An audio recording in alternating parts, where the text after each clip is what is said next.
सत श्री अकाल। Ajit web TV देख रहे सारे ही दर्शकों का अजीत बुलेटिन विच निੱਘਾ स्वागत।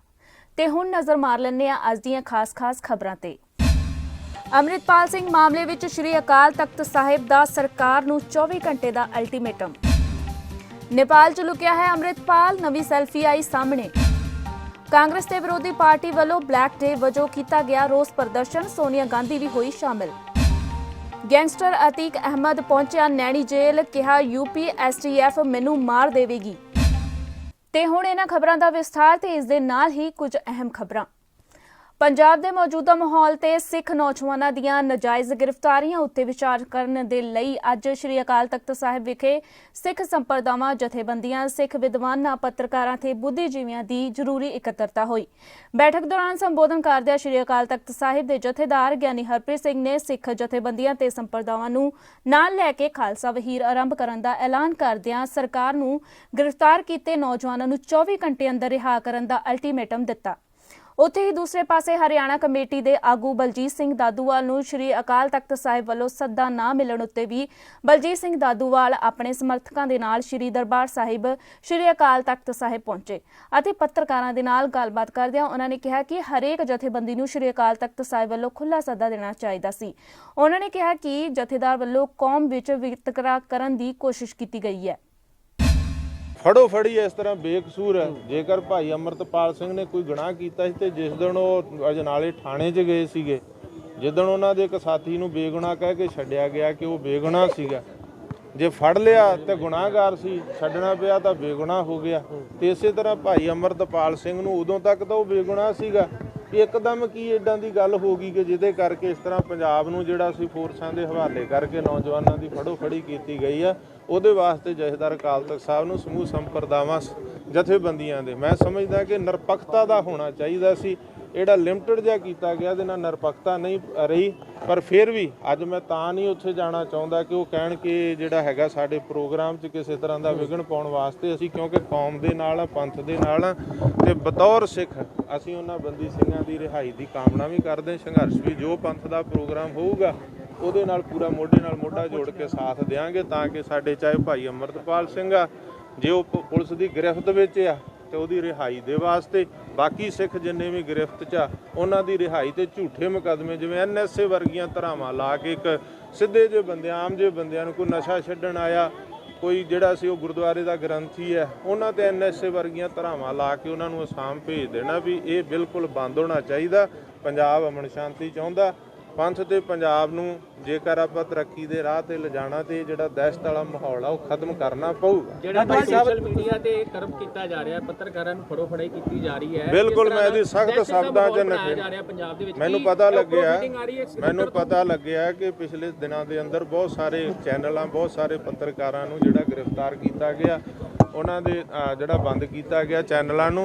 ਇਹ ਬਹੁਤ ਹੀ ਮੰਦਭਾਗੀ ਗੱਲ ਹੈ। ਇੱਕ ਪਾਸੇ ਕਿਹਾ ਜਾਂਦਾ ਕਿ ਮੀਡੀਆ ਲੋਕਤੰਤਰ ਦਾ ਚੌਥਾ ਥੰਮ ਹੈ ਤੇ ਦੂਜੇ ਪਾਸੇ ਪੱਤਰਕਾਰਾਂ ਨੂੰ ਇਸ ਤਰ੍ਹਾਂ ਗ੍ਰਿਫਤਾਰ ਕਰਨਾ ਪੰਜਾਬ ਸਰਕਾਰ ਵੱਲੋਂ ਬਹੁਤ ਗਲਤ ਗੱਲ ਹੈ। ਪੰਜਾਬ ਸਰਕਾਰ ਨੂੰ ਤੁਰੰਤ ਇਹਦਾ ਫੈਸਲਾ ਲੈਣਾ ਚਾਹੀਦਾ ਕਿ ਪੰਥ ਤੇ ਪੰਜਾਬ ਜਿਹੜਾ ਹੈ ਉਹਨੂੰ ਇਸ ਤਰੀਕੇ ਦੇ ਨਾਲ ਦਬਾਇਆ ਨਹੀਂ ਜਾ ਸਕਦਾ। ਪਿਆਰ ਸਤਿਕਾਰ ਦੇ ਨਾਲ ਕਿਸੇ ਗੱਲ ਨੂੰ ਜੇਕਰ ਕੋਈ ਗੈਰ ਕਾਨੂੰਨੀ ਗੱਲ ਲੱਗਦੀ ਆ ਤੇ ਉਹਨੂੰ ਕਾਨੂੰਨੀ ਤਰੀਕੇ ਨਾਲ ਕਾਨੂੰਨ ਦੇ ਦਾਇਰੇ 'ਚ ਰਹਿ ਕੇ ਭਗਵੰਤ ਮਾਨ ਦੀ ਸਰਕਾਰ, ਪੁਲਿਸ ਅਫਸਰ ਉਹਨਾਂ ਨੂੰ ਵੇਖਣਾ ਚਾਹੀਦਾ ਕਿ ਜਦੋਂ ਬਾਦਲ ਸਰਕਾਰ ਸੀ ਬਰਗਾੜੀ ਬਾਈਬਲ ਤੇ ਕੋਟਕਪੂਰਾ ਵਰਤਿਆ, ਉਦੋਂ ਸੱਤਾ ਸੀ, ਉਹਨਾਂ ਨੇ ਸੋਚਿਆ ਨਹੀਂ ਸੀਗਾ ਕਿ ਕਦੇ ਉਹ ਵੀ ਚਾਰਜ ਸੀਟ ਹੋਣਗੇ ਤੇ ਉਹਨਾਂ ਨੂੰ ਕੋਰਟਾਂ ਦੀਆਂ ਪੌੜੀਆਂ ਚੜ੍ਹਨੀਆਂ ਪੈਣਗੀਆਂ। ਅੱਜ ਉਹਨਾਂ ਕੇਸਾਂ ਦੇ ਵਿੱਚ ਚਾਹੇ SSP ਆ, IG ਆ, DGP ਆ ਤੇ ਚਾਹੇ ਉਸ ਵੇਲੇ ਦਾ ਮੁੱਖ ਮੰਤਰੀ ਆ ਤੇ ਚਾਹੇ ਉਪ ਮੁੱਖ ਮੰਤਰੀ ਆ, ਉਹਨਾਂ ਨੂੰ ਕੇਸਾਂ ਦੇ ਵਿੱਚ ਜਿਹੜਾ ਉਹ ਦੋਸ਼ੀ ਹੋਏ ਆ ਉਹਨਾਂ ਨੂੰ ਚਾਰਜ ਸੀਟ ਕੀਤਾ ਗਿਆ, ਕੋਰਟ ਦੀਆਂ ਉਹਨਾਂ ਨੂੰ ਪੌੜੀਆਂ ਚੜ੍ਹਨੀਆਂ ਪੈ ਰਹੀਆਂ ਨੇ। ਜੇ ਅੱਜ ਭਗਵੰਤ ਮਾਨ ਜਾਂ ਪੁਲਿਸ ਅਫਸਰ ਇਸ ਤਰ੍ਹਾਂ ਦੀ ਤਾਨਾਸ਼ਾਹੀ ਧੱਕੇਸ਼ਾਹੀ ਕਰਨਗੇ ਤਾਂ ਕੱਲ੍ਹ ਨੂੰ ਉਹਨਾਂ ਦਾ ਹਸਰ ਯਾਦ ਰੱਖਣਾ ਚਾਹੀਦਾ ਕਿ ਇਸ ਤਰ੍ਹਾਂ ਦਹਿਸ਼ਤ ਦੇ ਮਾਹੌਲ ਨੂੰ ਜਿਹੜਾ ਹੈਗਾ ਉਹ ਪੰਥ ਤੇ ਪੰਜਾਬ ਬਰਦਾਸ਼ਤ ਨਹੀਂ ਕਰਦਾ। ਕਾਨੂੰਨ ਦੇ ਦਾਇਰੇ 'ਚ ਰਹਿ ਕੇ ਕਾਨੂੰਨੀ ਕਾਰਵਾਈ ਜਿਹੜੀ ਆ ਉਹ ਕੀਤੀ ਜਾਵੇ ਜੇ ਕੋਈ ਕਾਨੂੰਨ ਤੋਂ ਬਾਹਰ ਆ। ਪਰ ਜਿਹੜੀ ਗੈਰ ਕਾਨੂੰਨੀ ਕਾਰਵਾਈਆਂ ਜਿਵੇਂ ਬਰਗਾੜੀ ਬਾਈਬਲ ਕੋਟਕਪੂਰਾ 'ਚ ਹੋਈਆਂ ਅੱਜ ਉਹਨਾਂ ਨੂੰ ਭੁਗਤਣੀਆਂ ਪੈ ਰਹੀਆਂ ਤੇ ਕੱਲ੍ਹ ਨੂੰ ਭਗਵੰਤ ਮਾਨ ਤੇ ਪੁਲਿਸ ਅਫਸਰਾਂ ਨੂੰ ਭੁਗਤਣੀਆਂ ਪੈਣਗੀਆਂ ਜੇਕਰ ਕਾਨੂੰਨ ਤੋਂ ਬਾਹਰ ਜਾ ਕੇ ਕੁਝ ਕੀਤਾ। ਬੀਜੇਪੀ ਤੁਹਾਡਾ ਸਤਿਕਾਰ ਕਰਦੀ ਹੈ ਤੇ ਕੀ ਕਾਰਨ ਹੈ ਕਿ ਜਿਹੜਾ ਨੈਸ਼ਨਲ ਮੀਡੀਆ ਜਿਸ ਤਰੀਕੇ ਨਾਲ ਸਿੱਖ ਚਿਹਰਿਆਂ ਨੂੰ ਉਹਨੇ ਭੰਡਿਆ ਹੈ ਔਰ ਹਰੇਕ ਬੰਦਾ ਅੱਜ ਸਿੱਖ ਚਿਹਰੇ ਨੂੰ ਖਾਸ ਕਰਕੇ ਭਾਵੇਂ ਮੋਢਾ ਕਿਸੇ ਦਾ ਬੰਦੂਕ ਕਿਸੇ ਤੇ ਰੱਖ ਕੇ ਚਲਾਈ ਹੈ ਪਰ ਹਰੇਕ ਸਿੱਖ ਚਿਹਰਾ ਲੋਕੀ ਸ਼ੱਕ ਦੀ ਨਜ਼ਰ ਨਾਲ ਕੋਈ ਵੀ ਪਾਰਟੀ ਹੋਵੇ ਤੇ ਕੋਈ ਵੀ ਮੀਡੀਆ ਹੋਵੇ, ਜਿੱਥੇ ਪੰਥ ਤੇ ਪੰਜਾਬ ਦੀ ਗੱਲ ਆ ਉੱਥੇ ਅਸੀਂ ਉਹਨੂੰ ਕੰਡੈਮ ਕਰਦੇ ਹਾਂ, ਚਾਹੇ ਕੋਈ ਪਾਰਟੀ ਆ ਤੇ ਚਾਹੇ ਕੋਈ ਮੀਡੀਆ ਜਿਹੜਾ ਸਾਡੇ ਪੰਥ ਤੇ ਪੰਜਾਬ ਦੇ ਪੰਜਾਬੀਅਤ ਦੇ ਖਿਲਾਫ ਆ। ਦੇਸ਼ ਵਿਦੇਸ਼ ਵਿੱਚ ਵੱਸਦੇ ਸਾਡੇ ਪੰਜਾਬੀ ਕੇਵਲ ਪੰਜਾਬ ਨਹੀਂ, ਹਰਿਆਣੇ 'ਚ ਵੀ ਆ, ਭਾਰਤ ਦੀਆਂ ਵੱਖ-ਵੱਖ ਸਟੇਟਾਂ 'ਚ ਆ, ਵਿਦੇਸ਼ਾਂ 'ਚ ਵੀ ਆ, ਜਿਹੜਾ ਵੀ ਆ। ਸਵਾਲ ਇਹ ਹੈ ਮੇਰਾ ਨਹੀਂ ਇੰਨੀ ਰੇਟ ਦਾ ਤਾਂ ਕੌਮ ਨੂੰ ਕੋਈ ਫਾਇਦਾ ਤੇ ਹੁੰਦਾ। ਬਿਲਕੁਲ ਅਸੀਂ ਸਪਸ਼ਟ ਆ ਇਸ ਗੱਲ ਦੇ ਵਿੱਚ, ਚਾਹੇ ਕੋਈ ਪਾਰਟੀ ਆ ਤੇ ਚਾਹੇ ਕੋਈ ਅਫਸਰ ਆ, ਜਿਹੜਾ ਵੀ ਇਸ ਦੇ ਵਿੱਚ ਪੰਥ ਤੇ ਪੰਜਾਬ ਦੇ ਖਿਲਾਫ ਜਾਊਗਾ ਉਹਨੂੰ ਖਮਿਆਜਾ ਭੁਗਤਣਾ ਪਿਆ ਪਹਿਲਾਂ ਵੀ। ਔਰ ਨਾਲ ਹੀ ਮੈਂ ਅਪੀਲ ਕਰਨੀ ਚਾਹੁੰਦਾ ਦੇਸ਼ ਵਿਦੇਸ਼ ਦੇ ਸਿੱਖਾਂ ਨੂੰ, ਖਾਸ ਕਰਕੇ ਕਿ ਇਹੋ ਜੀ ਕੋਈ ਵੀ ਜਿਹੜੀ ਕਾਨੂੰਨ 'ਚ ਹੱਥ 'ਚ ਲੈਣ ਵਾਲੀ ਗੱਲ ਨਾ ਕਰਨ, ਕੋਈ ਭੰਨ ਤੋੜ ਨਾ ਕਰਨ, ਧਰਨੇ ਮੁਜ਼ਾਹਰੇ ਦੇ ਦੌਰਾਨ ਕੋਈ ਐਸੀ ਗੱਲ ਨਾ ਹੋਵੇ ਜਿਹਦੇ ਨਾਲ ਸਿੱਖਾਂ ਦੀ ਛਵੀ ਖਰਾਬ ਹੋਵੇ। ਤੇ ਜਿਸ ਤਰੀਕੇ ਦੇ ਨਾਲ ਪੰਜਾਬ ਦੀ ਅੱਜ ਰਾਜ ਕਰ ਰਹੀ ਪਾਰਟੀ ਪਹਿਲੀਆਂ ਪਾਰਟੀਆਂ ਨੂੰ ਭੰਡਦੇ ਸੀਗੇ, ਅਸੀਂ ਭੰਡੀਏ ਗੱਲ ਵੱਖਰੀ ਆ, ਪਰ ਜਿਹੜੇ ਸੱਤਾ 'ਚ ਨੇ ਅੱਜ ਜਿਨ੍ਹਾਂ ਕੋਲ ਤਾਕਤ ਆ ਉਹ ਭੰਡਦੇ ਸੀਗੇ। ਤੇ ਅੱਜ ਉਹੀ ਕੰਮ ਜਿਸ ਤਰ੍ਹਾਂ ਮੈਨੂੰ ਪਤਾ ਲੱਗਾ ਹਰੀਕੇ ਪੱਤਣ ਤੇ ਜਿਵੇਂ ਇਹਨਾਂ ਨੇ ਲਾਠੀ ਚਾਰਜ ਕੀਤਾ, ਗੱਡੀਆਂ ਭੰਨੀਆਂ ਨੇ, ਜਿਸ ਤਰ੍ਹਾਂ ਬੇਕਸੂਰਾਂ ਦੇ ਉੱਤੇ ਲਾਠੀਆਂ ਮਾਰੀਆਂ ਗਈਆਂ, ਮੈਂ ਇਹਦੀ ਸਖਤ ਸ਼ਬਦਾਂ 'ਚ ਨਿਖੇਧੀ ਕਰਦਾ। ਇਹਦਾ ਆਉਣ ਵਾਲੇ ਸਮੇਂ 'ਚ ਭਗਵੰਤ ਮਾਨ ਨੂੰ ਇਹਦਾ ਖਮਿਆਜਾ ਭੁਗਤਣਾ। ਗਦਵਾਲ ਸਾਹਿਬ ਆਖਰੀ ਸਵਾਲ ਜੀ, ਅੱਜ ਤੁਹਾਨੂੰ ਇਸ ਮੀਟਿੰਗ ਦੇ ਵਿੱਚੋਂ ਸੱਦਾ ਜਿਹੜਾ ਉਹ ਨਹੀਂ ਲੈ ਗਿਆ, ਉਹਦਾ ਕੀ ਸਮਝਦੇ ਕਿ ਬੀਜੇਪੀ ਕਨੈਕਸ਼ਨ ਹੈ? ਨਹੀਂ, ਇਹਨਾਂ ਨੇ ਕਿਉਂ ਨਹੀਂ ਬੁਲਾਇਆ ਗਿਆ ਇਹ ਤਾਂ ਉਹੀ ਦੱਸ ਸਕਦੇ। ਅਸੀਂ ਤਾਂ ਉਹਨਾਂ ਦਾ ਜਿਹੜਾ ਖੁੱਲਾ ਸੱਦਾ ਸੀ ਉਹਦੇ ਕਰਕੇ ਅਸੀਂ ਆਏ ਆ। ਬਾਕੀ ਬੀਜੇਪੀ ਨੂੰ ਤਾਂ ਉਹ ਖੁਦ ਬੁਲਾਉਂਦੇ ਆ। ਅਮਿਤ ਸ਼ਾਹ ਵੀ ਮੀਟਿੰਗ ਕਰਕੇ ਗਏ ਆ ਜਥੇਦਾਰ ਸਾਹਿਬ ਦੇ ਨਾਲ, ਤੇ ਜੋਗੀ ਦੇ ਕੋਲ ਉਹ ਖੁਦ ਜਾ ਕੇ ਆਏ ਆ ਯੂਪੀ ਦੇ ਅੰਦਰ। ਇਹ ਜਥੇਦਾਰ ਅਕਾਲ ਤਖਤ ਸਾਹਿਬ ਨੂੰ ਜਿਹੜੀ ਜੈਡ ਸਿਕਿਉਰਿਟੀ ਆ ਉਹ ਵੀ ਬੀਜੇਪੀ ਨੇ ਦਿੱਤੀ ਹੋਈ ਆ, ਤੇ ਇਸ ਕਰਕੇ ਇਹੋ ਜਿਹਾ ਕਨੈਕਸ਼ਨ ਤਾਂ ਕੋਈ ਲੱਗਦਾ ਨਹੀਂ ਆ।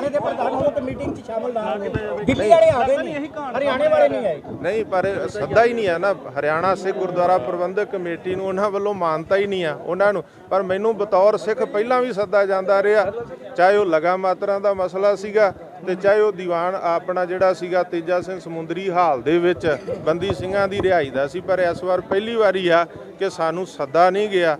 ਪਹਿਲਾ ਸੱਦਾ ਓਪਨ ਸੀਗਾ ਪਰ ਬਾਅਦ 'ਚ ਲਿਮਟਿਡ ਕਰ ਦਿੱਤਾ ਗਿਆ। ਅਸੀਂ ਫੇਰ ਵੀ ਆਪਣਾ ਬਤੌਰ ਸਿੱਖ ਇੱਥੇ ਪਹੁੰਚੇ ਹਾਂ, ਦਰਬਾਰ ਸਾਹਿਬ ਅਕਾਲ ਤਖਤ ਸਾਹਿਬ ਮੱਥਾ ਟੇਕਾਂਗੇ ਔਰ ਬੇਕਸੂਰ ਸਿੱਖਾਂ ਦੀ ਜਿਹੜੀ ਆ ਉਹਨਾਂ ਦੀ ਰਿਹਾਈ ਦੇ ਵਾਸਤੇ, ਰਿਹਾਈ ਵਾਸਤੇ ਜਿਹੜਾ ਹੈਗਾ ਅਰਦਾਸ ਕਰਾਂ। ਅੱਜ ਪੂਰੀ ਕੌਮ ਦੇ ਵਿਚਾਰ ਤੁਹਾਡੇ ਇੱਕ ਬਤੌਰ ਸਿੱਖ ਨਸ਼ੇ ਛਡਾਉਣੇ, ਅੰਮ੍ਰਿਤ ਛਕਾਉਣਾ, ਅਸੀਂ ਉਹਨੂੰ ਐਪਰੀਸ਼ੀਏਟ ਕੀਤਾ ਬਕਾਇਦਾ।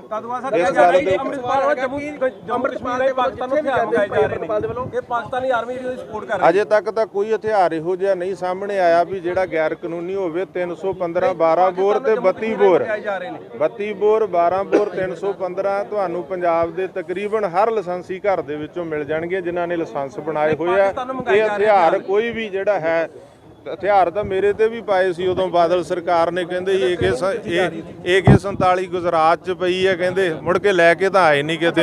ਅੱਜ ਤੁਹਾਨੂੰ ਜਥੇਦਾਰ ਸਾਹਿਬ ਨੇ ਨਹੀਂ ਬੁਲਾਇਆ, ਤੁਸੀਂ ਜੋ ਹੁਕਮਨਾਮਾ ਜਾਰੀ ਹੁੰਦਾ ਉਹਨੂੰ ਕਿਸ ਤਰ੍ਹਾਂ ਲੈਂਦੇ? ਕਿਉਂਕਿ ਕੌਮ ਨੂੰ ਇਕੱਠੇ ਹੋਣ ਦੀ ਗੱਲ ਕਹੀ ਗਈ ਹੈ। ਪੰਥ ਦੇ ਪੱਖ ਦੇ ਵਿੱਚ ਕੋਈ ਹੁਕਮਨਾਮਾ ਆਉਂਦਾ ਨਿਰਪੱਖਤਾ ਦੇ ਨਾਲ ਉਹਦਾ ਅਸੀਂ ਹਮੇਸ਼ਾ ਸਵਾਗਤ ਕੀਤਾ। ਇਹ ਵੱਖਰੀ ਗੱਲ ਸਾਨੂੰ ਬੁਲਾਇਆ ਜਾਂ ਨਹੀਂ ਬੁਲਾਇਆ ਗਿਆ, ਪਰ ਜਿਹੜਾ ਵੀ ਪੰਥ ਦੇ ਹੱਕ ਦੇ ਵਿੱਚ ਕੋਈ ਨਿਰਪੱਖ ਫੈਸਲਾ ਆਉਂਦਾ ਉਹਦਾ ਅਸੀਂ ਹਮੇਸ਼ਾ ਸਵਾਗਤ ਕੀਤਾ, ਕਰਦੇ ਹਾਂ ਤੇ ਕਰਦੇ ਰਹਾਂਗੇ। ਇਹ ਉਹਨਾਂ ਤੇ ਆ। ਵੈਸੇ ਉਹਨਾਂ ਨੂੰ ਚਾਹੀਦਾ ਨਹੀਂ ਸੀਗਾ ਇਸ ਤਰ੍ਹਾਂ, ਕਿਉਂਕਿ ਜੇਕਰ ਇਹ ਮੀਰੀ ਪੀਰੀ ਦੇ ਮਾਲਕ ਗੁਰੂ ਹਰਗੋਬਿੰਦ ਸਾਹਿਬ ਦਾ ਤਖਤ ਆ ਤੇ ਪੂਰੀ ਕੌਮ ਦੀ ਉਹ ਕਹਿੰਦੇ ਅਸੀਂ ਅਗਵਾਈ ਕਰਦੇ ਹਾਂ, ਜਥੇਦਾਰ ਪੂਰੀ ਕੌਮ ਦੇ ਆ, ਤਾਂ ਫਿਰ ਪੂਰੀ ਕੌਮ ਦੀਆਂ ਜਥੇਬੰਦੀਆਂ ਨੂੰ ਉਹਨਾਂ ਨੂੰ ਸੱਦਾ ਦੇਣਾ ਜਿਹੜਾ ਚਾਹੀਦਾ ਸੀ। ਖਾਲਿਸਤਾਨ ਸਮਰਥਕ ਅੰਮ੍ਰਿਤਪਾਲ ਸਿੰਘ ਦੇ ਨੇਪਾਲ ਵਿੱਚ ਲੁਕੇ ਹੋਣ ਦਾ ਖਦਸ਼ਾ ਹੈ। ਇਸ ਖਦਸ਼ੇ ਦਰਮਿਆਨ ਸੋਮਵਾਰ ਨੂੰ ਭਾਰਤ ਸਰਕਾਰ ਨੇ ਨੇਪਾਲ ਸਰਕਾਰ ਨੂੰ ਬੇਨਤੀ ਕੀਤੀ ਹੈ ਕਿ ਭਗੌੜੇ ਅੰਮ੍ਰਿਤਪਾਲ ਸਿੰਘ ਨੂੰ ਕਿਸੇ ਤੀਸਰੇ ਦੇਸ਼ ਭੱਜਣ ਦੀ ਇਜਾਜ਼ਤ ਨਾ ਦਿੱਤੀ ਜਾਵੇ। ਇਸ ਤੋਂ ਇਲਾਵਾ ਭਾਰਤ ਸਰਕਾਰ ਨੂੰ ਇਹ ਵੀ ਬੇਨਤੀ ਕੀਤੀ ਗਈ ਹੈ ਕਿ ਜੇਕਰ ਉਹ ਭਾਰਤੀ ਪਾਸਪੋਰਟ ਜਾਂ ਕਿਸੇ ਹੋਰ ਜਾਲੀ ਪਾਸਪੋਰਟ ਦੀ ਵਰਤੋਂ ਕਰਕੇ ਕਿਸੇ ਤੀਸਰੇ ਦੇਸ਼ ਭੱਜਣ ਦੀ ਕੋਸ਼ਿਸ਼ ਕਰਦਾ ਹੈ ਤਾਂ ਉਸ ਨੂੰ ਗ੍ਰਿਫਤਾਰ ਕੀਤਾ ਜਾਵੇ। ਉੱਥੇ ਹੀ ਅੰਮ੍ਰਿਤਪਾਲ ਦੇ ਸਾਥੀ ਪਿਪਲਪ੍ਰੀਤ ਨਾਲ ਵੀ ਨਵੀਂ ਸੈਲਫੀ ਵੀ ਵਾਇਰਲ ਹੋ ਰਹੀ ਹੈ ਤੇ ਫਰਾਰ ਹੋਣ ਤੋਂ ਬਾਅਦ ਪਹਿਲੀ ਵਾਰ ਅੰਮ੍ਰਿਤਪਾਲ ਦਾ ਪੂਰਾ ਚਿਹਰਾ ਸਾਫ਼ ਨਜ਼ਰ ਆਇਆ ਹੈ। ਉੱਥੇ ਹੀ ਪੰਜਾਬ ਪੁਲਿਸ ਦੀ ਅੰਮ੍ਰਿਤਪਾਲ ਸਿੰਘ ਖਿਲਾਫ ਕਾਰਵਾਈ ਜਾਰੀ ਹੈ। ਅੱਜ ਪੁਲਿਸ ਨੇ ਅੰਮ੍ਰਿਤਪਾਲ ਦੇ ਸ਼ਾਰਪ ਸ਼ੂਟਰ ਨੂੰ ਗ੍ਰਿਫਤਾਰ ਕੀਤਾ ਹੈ, ਜੋ ਕਿ ਪੱਟੀ ਦੇ ਪਿੰਡ ਜੋੜ ਸਿੰਘ ਵਾਲਾ ਦਾ ਰਹਿਣ ਵਾਲਾ ਹੈ। ਸ਼ੂਟਰ ਦਾ ਨਾਮ ਵਰਿੰਦਰ ਸਿੰਘ ਜੋਹਲ ਹੈ। ਜੋਹਲ ਉੱਤੇ ਕੌਮੀ ਸਿਕਿਉਰਿਟੀ ਐਕਟ ਲਾਉਣ ਤੋਂ ਬਾਅਦ ਵਿੱਚ ਉਸ ਨੂੰ ਅਸਾਮ ਦੀ ਡਿਬਰੂਗੜ੍ਹ ਜੇਲ੍ਹ ਵਿੱਚ ਸ਼ਿਫਟ ਕਰ ਦਿੱਤਾ ਗਿਆ ਹੈ। ਸੋਮਵਾਰ ਨੂੰ ਵਿਰੋਧੀ ਧਿਰ ਨੇ ਰਾਹੁਲ ਗਾਂਧੀ ਦੇ ਸੰਸਦ ਮੈਂਬਰੀ ਜਾਣ ਅਤੇ ਅਡਾਨੀ ਮਾਮਲੇ ਨੂੰ ਲੈ ਕੇ ਪ੍ਰਦਰਸ਼ਨ ਕੀਤਾ। ਇਸ ਵਿੱਚ 17 ਵਿਰੋਧੀ ਪਾਰਟੀਆਂ ਨੇ ਹਿੱਸਾ ਲਿਆ। ਸੋਨੀਆ ਗਾਂਧੀ ਵੀ ਕਾਲੇ ਕੱਪੜੇ ਪਾ ਕੇ ਸੰਸਦ ਪਹੁੰਚੀ। ਦੂਜੇ ਪਾਸੇ ਵਿਰੋਧੀ ਧਿਰ ਦੇ ਸੰਸਦ ਮੈਂਬਰਾਂ ਨੇ ਲੋਕ ਸਭਾ ਵਿੱਚ ਭਾਰੀ ਹੰਗਾਮਾ ਕੀਤਾ। ਇੱਕ ਸੰਸਦ ਤਾਂ ਲੋਕ ਸਭਾ ਸਪੀਕਰ ਓਮ ਬਿਰਲਾ ਦੀ ਸੀਟ ਉੱਤੇ ਵੀ ਪਹੁੰਚ ਗਿਆ ਅਤੇ ਕਾਲਾ ਕੱਪੜਾ ਲਹਿਰਾਉਣਾ ਉਹਨਾਂ ਨੇ ਸ਼ੁਰੂ ਕਰ ਦਿੱਤਾ। ਇਹ ਦੇਖ ਕੇ ਸਪੀਕਰ ਨੇ ਸੰਸਦ ਦੀ ਕਾਰਵਾਈ ਮੁਲਤਵੀ ਕਰ ਦਿੱਤੀ ਅਤੇ ਚਲੇ ਗਏ।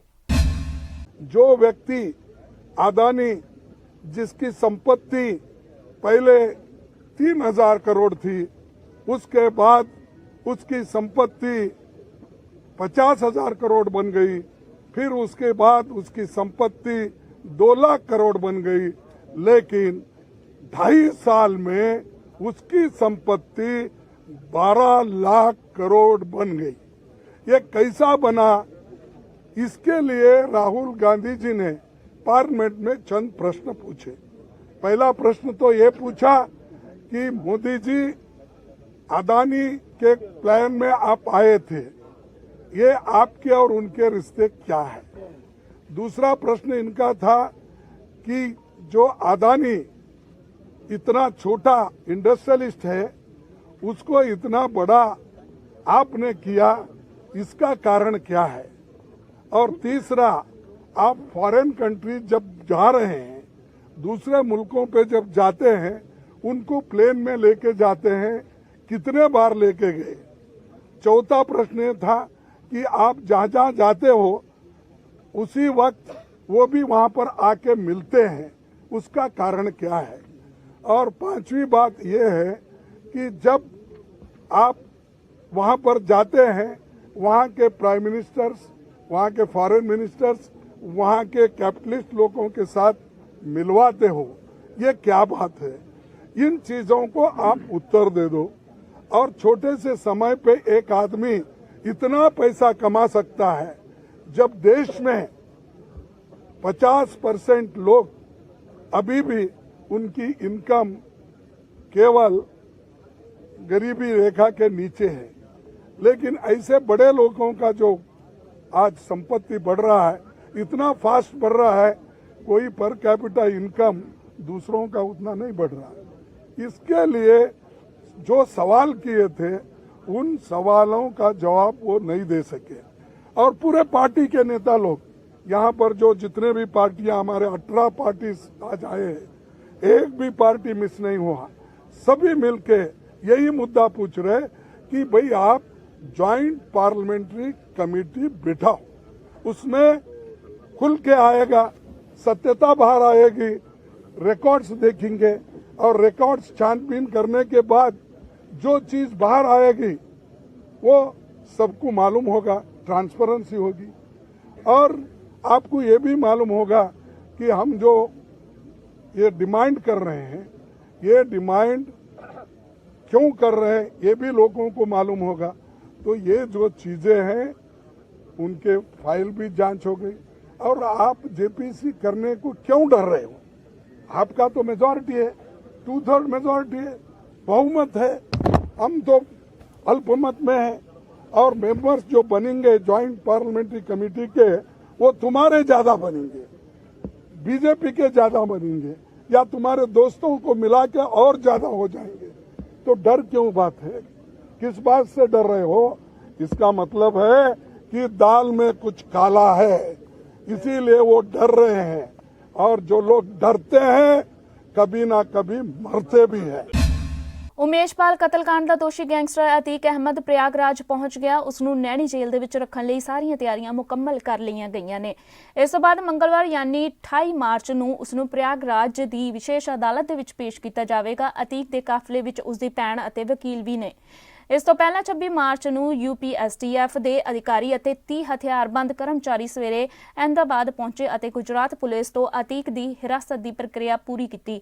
ਅਤੀਕ ਸਖਤ ਸੁਰੱਖਿਆ ਵਿਚਕਾਰ ਸਵੇਰੇ 5:44 ਉੱਤੇ ਜੇਲ੍ਹ ਦੇ ਗੇਟ ਤੋਂ ਬਾਹਰ ਆਇਆ ਤੇ ਤੁਰੰਤ ਵੈਨ ਵਿੱਚ ਬੈਠ ਗਿਆ। ਇਸ ਦੌਰਾਨ ਉਹਨਾਂ ਮੀਡੀਆ ਨਾਲ ਗੱਲਬਾਤ ਦੌਰਾਨ ਕਿਹਾ ਕਿ UPSTF ਮੈਨੂੰ ਮਾਰ ਦੇਵੇਗੀ। इससे पहले दिवंगत उमेशपाल की मां और पत्नी का बयान सामने आया है, जिसमें उन्होंने अतीक अहमद के लिए फांसी की मांग की है।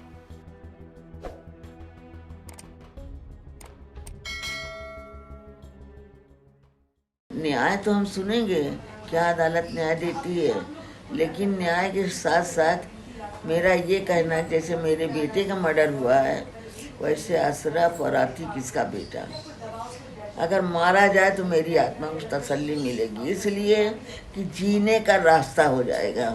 नहीं, मेरे बेटे को मारा है काला कोट खाकी वर्दी पे, तो हमारे और बच्चों को मारने में उसको टाइम नहीं लगेगा। ये अपहरण का मुकदमा था, ये अपहरण का मुकदमा था।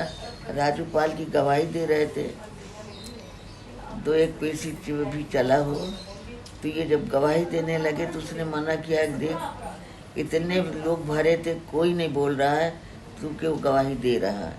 इसलिए बोला कि पहली बात तो मैं साथ था, मैंने देखा, मैं घरेलू हूँ, तो मैं बयान गवाही दूंगा, मैं छोड़ूंगा नहीं। इनका अपहरण कर लिए। अपहरण के बाद ये 3 दिन अपने ये जो कार्यालय है लाया, वहाँ सिविल लाइन से घुमा करके आँख में पट्टी बांधा था, ले आकर के कार्यालय में अंदर आँख की पट्टी खोली। भैया जो अंगूठी पहने थे वो इसके दोनों जो थे वहाँ वो सब छीना लिए, उसको भी छीना लिए। छीनाने के बाद इनको अपना गाली भी दिए, मारे भी, कहीं मैं बिजली करंट लगा के तुझको मार डालूंगा। मैंने वहाँ बहुत ज़्यादा टार्चर किए। पहली बात तो 2 दिन तो खाना नहीं दिए, फिर मैंने बहुत ज़्यादा सताया वहाँ। हम यहाँ जब हम लोगों को पता चला कि उसको उठा लेंगे, साथ में एक लड़का भगा है, वो जाके बताया कि 3-4 गाड़ी थी, आतिक उसको ले गया उठा के। तो भाई जितने लड़के थे हम लोग सब लोग मार चिल्लाहट मचाए। 3 दिन तक मेरे बेटे को यहाँ बंद करके रखा। चौथे दिन ले गया शंकरगढ़, वहाँ पहाड़ी पे ले जाके छोड़ा। तब वहाँ से बच्चे ने फ़ोन किया, फिर सारे उसके दोस्त गए वहाँ से ले आए। लेकिन ये है कि मेरे बेटे ने कहा कि ऐसा है, अब तूने मेरे जब FIR करा है तो भी मना कर रहा था कि आज तक इतने बड़े इलाहाबाद के अंदर आज तक मुझे कोई आँख नहीं मिला सका, खड़ा होकर मुझसे बात नहीं कर सका। जो बात करता था मुँह पे लात मारता, लेकिन तू एक गड़रिया हो करके और इतनी बड़ी ताकत दिखा रहा। बोले ऐसा है कि मैं लड़ूंगा, अंतिम तक लड़ूंगा, मैं छोड़ूंगा नहीं। जब मुझे इंसाफ मिल जाएगा तब मुझे तसल्ली है। भैया लड़ते लड़ते 16 साल लड़े। फांसी की सज़ा होनी ही चाहिए इनको, कम से कम जो है ये जो घटना किया है इन्हें इस चीज़ का भुगताना, यानी ये भुगते कि कम से कम इन्होंने ऐसे घटना किया है। आज उनके बच्चे या मैं या मेरा परिवार या मेरा समाज उन चीज़ों को आज अधूरा समझ रहा है कि हाँ उनके साथ वो नहीं है, तो उनके साथ ये होना चाहिए कि उनको फांसी की सज़ा जरूर होनी चाहिए। ਮਲੇਰਕੋਟਲਾ ਪਟਿਆਲਾ ਮੁੱਖ ਸੜਕ ਉੱਤੇ ਸਥਿਤ ਪਿੰਡ ਮਾਹੌਰਾਣਾ ਵਿਖੇ ਲੱਗੇ ਟੋਲ ਪਲਾਜ਼ਾ ਉੱਤੇ ਪਰਚੀ ਨੂੰ ਲੈ ਕੇ ਟੋਲ ਕਰਿੰਦੇ ਕਿਸਾਨ ਆਗੂਆਂ ਦੇ ਨਾਲ ਉਲਝ ਗਏ। ਤਲਖੀ ਇੰਨੀ ਜ਼ਿਆਦਾ ਵੱਧ ਗਈ ਕਿ ਕਿਸਾਨ ਆਗੂਆਂ ਦੇ ਵੱਲੋਂ ਵਿਰੋਧ ਕਰਦਿਆਂ ਜਿੱਥੇ ਪੰਜਾਬ ਸਰਕਾਰ ਦੇ ਖਿਲਾਫ ਨਾਅਰੇਬਾਜ਼ੀ ਕੀਤੀ ਗਈ, ਉੱਥੇ ਹੀ ਟੋਲ ਮੁਫਤ ਕਰਵਾ ਆਉਣ ਜਾਣ ਵਾਲੇ ਵਾਹਨਾਂ ਨੂੰ ਬਿਨਾਂ ਪਰਚੀ ਤੋਂ ਲੰਘਾਇਆ ਗਿਆ। ਜਾਣਕਾਰੀ ਦਿੰਦਿਆਂ ਕਿਸਾਨ ਯੂਨੀਅਨ ਕੁੱਲ ਹਿੰਦ ਸਭਾ ਦੇ ਸੂਬਾ ਜਨਰਲ ਸਕੱਤਰ ਸਤਨਾਮ ਸਿੰਘ ਵੜੈਚ ਨੇ ਦੱਸਿਆ ਕਿ ਉਹ ਆਪਣੇ ਕਿਸਾਨ ਸਾਥੀਆਂ ਦੇ ਨਾਲ ਮੁੱਲਾਪੁਰ ਦਾਖਾ ਤੋਂ ਨਾਭਾ ਵੱਲ ਯੂਨੀਅਨ ਦੀ ਜ਼ਰੂਰੀ ਮੀਟਿੰਗ ਵਿੱਚ ਜਾ ਰਹੇ ਸੀ ਕਿ ਮਾਹੌਰਾਣਾ ਟੋਲ ਪਲਾਜ਼ਾ ਤੋਂ ਮੇਰੀ ਗੱਡੀ ਲੰਘਣ ਮਗਰੋਂ ਪਿੱਛੇ ਆਉਂਦੇ ਕਿਸਾਨ ਆਗੂਆਂ ਨਾਲ ਪਰਚੀ ਨੂੰ ਲੈ ਕੇ ਟੋਲ ਕਰਿੰਦੇ ਉਲਝ ਗਏ ਤੇ ਕਾਰਡ ਦਿਖਾਉਣ ਦੇ ਬਾਵਜੂਦ ਵੀ ਗੱਡੀ ਰੋਕ ਕੇ ਉਹਨਾਂ ਨਾਲ ਧੌਂਸ ਦਿਖਾਉਂਦਿਆਂ ਬਦਤਮੀਜ਼ੀ ਕੀਤੀ ਤੇ ਕਿਸਾਨ ਆਗੂ ਨੇ ਟੋਲ ਪਲਾਜ਼ਿਆਂ ਵੱਲੋਂ ਲਾਏ ਗਏ ਟੈਕਸ ਨੂੰ ਜਜੀਆ ਟੈਕਸ ਆਖ ਇਸ ਨੂੰ ਸਰਕਾਰਾਂ ਦਾ ਲੋਕਾਂ ਦੀਆਂ ਜੇਬਾਂ ਉੱਤੇ ਮਾਰਨ ਵਾਲਾ ਡਾਕਾ ਦੱਸਦਿਆਂ ਟੋਲ ਕਰਿੰਦਿਆਂ ਨੂੰ ਚੇਤਾਵਨੀ ਦਿੱਤੀ ਕਿ ਕਿਸਾਨ ਆਗੂਆਂ ਨਾਲ ਗੁੰਡਾਗਰਦੀ ਕਦੇ ਵੀ ਬਰਦਾਸ਼ਤ ਨਹੀਂ ਕੀਤੀ ਜਾਵੇਗੀ। मैं कोलन किसान सभा सूबे का सैकटरी हाँ, इस करके मैं जत्थेबंदी मंग कर रहा टोल आ लोगों को नजायज ला के लुटिया जा रहा सरकार वालों ते जेडे मुलाजिम रखे गुंडागर्दी करते हैं। भाई गुंडागर्दी साडी नहीं हैगी, जेडे आए ने मुलाजिम गुंडागर्दी इन्हां दी वीडियो कट ला सारे बंदे आके डंडे तोड़े ने इन्हां ने भाई कट ला वीडियो है आके आके डंडे तोड़े ने सारे ਨੂੰ ਅਸੀਂ ਭਾਈ ਸਿੱਧਾ ਕਹਿਣਾ प्रेसा बैठी खड़ी है प्रेस ठीक है ना, ਤੁਸੀਂ ਨੇ ਆके गुंडागर्दी करते साडी सरकार ने पंजाब प्रेस ਨੂੰ भी माफ ਕੀਤਾ ਵੀ ਇਹ ਕਾਰਡਾਂ ਨੂੰ ਇਹ ਪੀਲਾ ਕਾਰਡ ਤੇ ਇਹਨਾਂ ਕੋਲੇ ਰੈੱਡ ਕਾਰਡ ਬਾਰੇ ਵੀ ਕੋਈ ਜਾਣਕਾਰੀ ਨਹੀਂ ਹੈ। ਮੇਰਾ ਨਾਮ ਸਤਨਾਮ ਵੜੈਚ। ਮੇਰਾ ਨਾਮ ਸਤਨਾਮ ਬਰੈਜ ਆ, ਕੁੱਲ ਹਿੰਦ ਕਿਸਾਨ ਸਭਾ ਦਾ ਮੈਂ ਸੂਬੇ ਦਾ ਸਟੇਟ ਸੈਕਟਰੀ ਆ। ਤੇ ਇਹਨਾਂ ਦਾ ਬਿਹਾਰ ਬਹੁਤਾ ਵਧੀਆ ਨਹੀਂ, ਲੋਕਾਂ ਨੂੰ ਜਲੀਲ ਕਰਦੇ ਆ। ਇੱਥੇ ਢੋਲ ਪਲਾਈਆਂ ਦੇ ਲੁੱਟ ਹੋ ਰਹੀ ਆ। ਜਦ ਕਿ ਮੈਂ ਦੇਖਿਆ ਪ੍ਰੈਸ ਦੇ ਕਾਰਡ ਆ ਜਿਹੜੇ ਪੀਲੇ ਕਾਰਡ ਤੇ ਪਿੰਕ ਕਾਰਡ ਮਾਫ ਆ, ਇਹਨਾਂ ਦੇ ਮੁਲਾਜ਼ਮਾਂ ਨੂੰ ਪਤਾ ਤੱਕ ਨਹੀਂ ਵੀ ਇਹਨਾਂ ਨੂੰ ਮਾਫੀ ਆ। ਸਰਕਾਰ ਵੱਲੋਂ, ਪੰਜਾਬ ਸਰਕਾਰ ਵੱਲੋਂ ਮਾਫੀ ਆ, ਇਹਨਾਂ ਨੂੰ ਕੋਈ ਪਤਾ ਨਹੀਂ ਵੀ ਮਾਫੀ ਦਿੱਤੀ ਹੈ ਸਰਕਾਰ ਵੱਲੋਂ। ਤੁਹਾਡਾ ਹਰਦੀਪ ਸਿੰਘ ਜੀ। ਅੱਛਾ, ਕੀ ਗੱਲ ਕੀ ਹੋਈ ਹੈ? ਅਸੀਂ ਜੀ ਅੰਦਰੋਂ ਮੁੱਲਾਂਪੁਰੋਂ ਆਏ ਸੀ, ਇੱਧਰ ਨਾਭੇ ਚੱਲੇ ਸੀਗੇ ਮੀਟਿੰਗ ਤੇ ਮੈਂ ਕਾਰਡ ਸ਼ੋਅ ਕਰਿਆ। ਮੈਨੂੰ ਕਹਿੰਦੇ ਅਲਾਉਡ ਨਹੀਂ ਗਿਆ, ਕਹਿੰਦੇ ਪ੍ਰਧਾਨ ਕਿੱਥੇ ਆ? ਮੈਂ ਕਿਹਾ ਪ੍ਰਧਾਨ ਮੂੰਹ ਦੀ ਗੱਡੀ ਤੇ ਗੱਲ ਕਰ ਲਓ। ਮੈਂ ਕਿਹਾ ਜੇ ਲੰਘ ਗਿਆ ਨੰਬਰ ਆ ਕਾਲ ਕਰ ਲਓ। ਨਾ ਇਹਨਾਂ ਨੇ ਗੱਲ ਕਰੀ ਨਾ ਕੁਝ, ਉੱਤੋਂ ਦੀ ਗੱਲ ਪੈਂਦੇ ਸੀ। ਕੀ ਕੀਤਾ ਕੀ ਇਹਨਾਂ ਨੇ ਫਿਰ ਤੁਹਾਡੇ ਨਾਲ? ਇਹਨਾਂ ਦੀ ਆਹ ਦੇਖ ਲਈ ਹੁਣ ਤੁਹਾਡੇ ਸਾਹਮਣੇ ਹੀ ਆ, ਕਹਿੰਦੇ ਕਾਰਡ ਚੱਲਦੇ ਨਹੀਂ ਫਲਾਨਾ ਧਮਕਾ।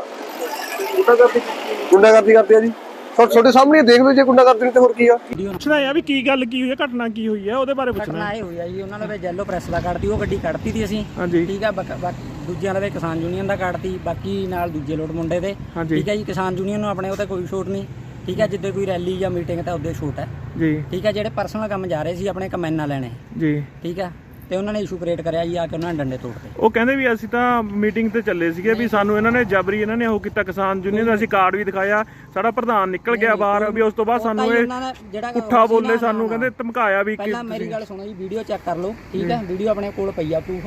ਠੀਕ ਹੈ, ਕੌਣ ਪੁੱਠਾ ਬੋਲਿਆ ਕੌਣ ਹੋਆ, ਉਹ ਤਾਂ ਵੈਸੇ ਹੀ ਇਲਜ਼ਾਮ ਲਾ ਰਹੇ ਨੇ। ਸਾਡੇ ਲਵੇ ਬਕਾਇਦਾ ਪ੍ਰੂਫ ਪਏ ਨੇ। ਫਿਰ ਕੀ ਕਾਰਵਾਈ ਕਿਉਂ ਨਹੀਂ ਕਰਾਈ ਫਿਰ ਤੁਸੀਂ? ਕਾਰਵਾਈ ਹੁਣ ਅਸੀਂ ਜਾ ਰਹੇ ਹਾਂ ਜੀ, ਦਫ਼ਤਰ ਜਾਵਾਂਗੇ। ਠੀਕ ਹੈ, ਪੁਲਿਸ ਸਟੇਸ਼ਨ। ਕੀ ਨਾਮ ਕੀ ਹੈ ਤੁਹਾਡਾ? ਮੇਰਾ ਸੁਖਚੈਨ ਸਿੰਘ। ਕੀ ਅਹੁਦਾ ਕੀ ਤੁਹਾਡਾ? ਮੈਂ ਸੁਪਰਵਾਈਜ਼ਰ। ਫਰੀਦਕੋਟ ਦੇ ਸਾਬਕਾ ਕਾਂਗਰਸੀ ਵਿਧਾਇਕ ਤੋਂ ਆਮਦਨ ਤੋਂ ਵੱਧ ਜਾਇਦਾਦ ਬਣਾਉਣ ਦੇ ਮਾਮਲੇ ਵਿੱਚ ਮੁੜ ਅੱਜ ਫਰੀਦਕੋਟ ਵਿਜੀਲੈਂਸ ਦਫ਼ਤਰ ਵਿੱਚ ਕਰੀਬ 3 ਘੰਟੇ ਪੁੱਛਗਿੱਛ ਹੋਈ। ਹਾਲਾਂਕਿ ਸਾਬਕਾ ਵਿਧਾਇਕ ਵੱਲੋਂ ਦਾਅਵਾ ਕੀਤਾ ਜਾ ਰਿਹਾ ਹੈ ਕਿ ਉਹਨਾਂ ਦੀ ਸਾਰੀ ਜਾਇਦਾਦ ਪਿਤਾ ਪੁਰਖੀ ਹੈ ਅਤੇ ਉਹਨਾਂ ਦਾ ਸਾਰਾ ਕਾਰੋਬਾਰ ਰਿਕਾਰਡ ਵਿੱਚ ਹੈ। ਉਹਨਾਂ ਨੇ ਕਿਹਾ ਕਿ ਸਰਕਾਰ ਰਾਜਨੀਤਿਕ ਕਿੜ ਕੱਢਣ ਨੂੰ ਲੈ ਕੇ ਇਹ ਸਭ ਕਰ ਰਹੀ ਹੈ। ਇਸ ਸੰਬੰਧੀ ਗੱਲਬਾਤ ਕਰਦਿਆਂ ਡੀਐਸਪੀ ਵਿਜੀਲੈਂਸ ਜਸਵਿੰਦਰ ਸਿੰਘ ਨੇ ਦੱਸਿਆ ਕਿ ਆਮਦਨ ਤੋਂ ਵੱਧ ਜਾਇਦਾਦ ਨੂੰ ਲੈ ਕੇ ਵਿਜੀਲੈਂਸ ਵਿਭਾਗ ਵੱਲੋਂ ਸਾਬਕਾ ਵਿਧਾਇਕ ਕੁਸ਼ਲਦੀਪ ਸਿੰਘ ਢਿੱਲੋਂ ਖਿਲਾਫ ਜਾਂਚ ਚੱਲ ਰਹੀ ਹੈ, ਜਿਸ ਨੂੰ ਲੈ ਕੇ ਅੱਜ ਉਹਨਾਂ ਨੂੰ ਪੁੱਛਗਿੱਛ ਲਈ ਦਫ਼ਤਰ ਬੁਲਾਇਆ ਗਿਆ ਹੈ। ਕੁਝ ਇਹਨਾਂ ਨੇ ਚੀਜ਼ਾਂ ਬਾਰੇ ਸਾਨੂੰ ਪੁੱਛਗਿੱਛ ਕਰਨੀ ਸੀ। ਇਹਨਾਂ ਨੇ ਬੇਸਿਕਲੀ ਸਾਡੇ ਤੋਂ ਜਿਹੜੇ ਮੇਰੇ ਕੋਈ ਬਿਜ਼ਨਸ ਹੈ ਉਹਨਾਂ ਦੇ ਡਾਕੂਮੈਂਟ ਲਏ ਸੀਗੇ।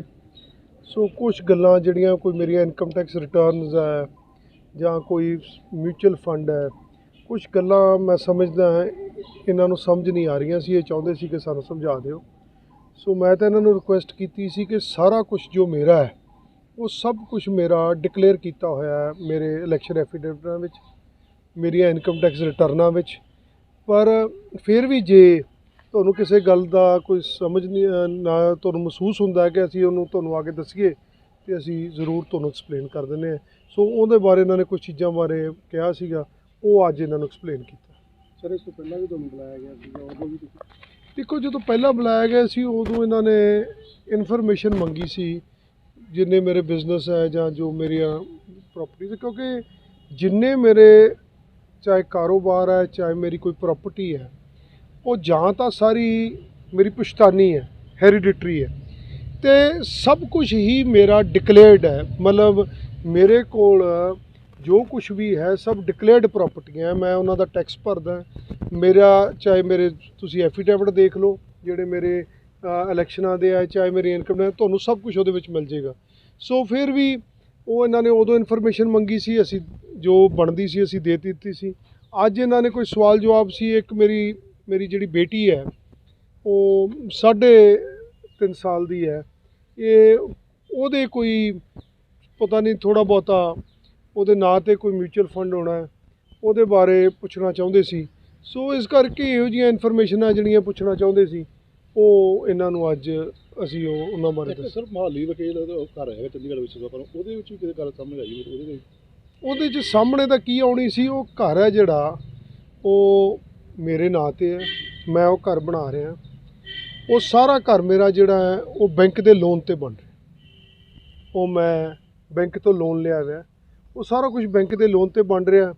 ਉਹਦੇ ਬਾਰੇ ਵੀ ਜੋ ਹਰੇਕ ਮਹੀਨੇ ਵਿੱਚ ਬੈਂਕ ਤੋਂ ਪੇਮੈਂਟ ਗਈ ਹੈ ਉਹਦੇ ਬਾਰੇ ਇਹਨਾਂ ਨੂੰ ਸਾਰੀ ਡਿਟੇਲ ਦੇ ਦਿੱਤੀ ਹੈ। ਉਹ ਬਿਲਕੁਲ ਹੀ ਮੇਰੀ ਡਿਕਲੇਅਰਡ ਪ੍ਰਾਪਰਟੀ ਹੈ। ਕੋਈ ਦੇਖੋ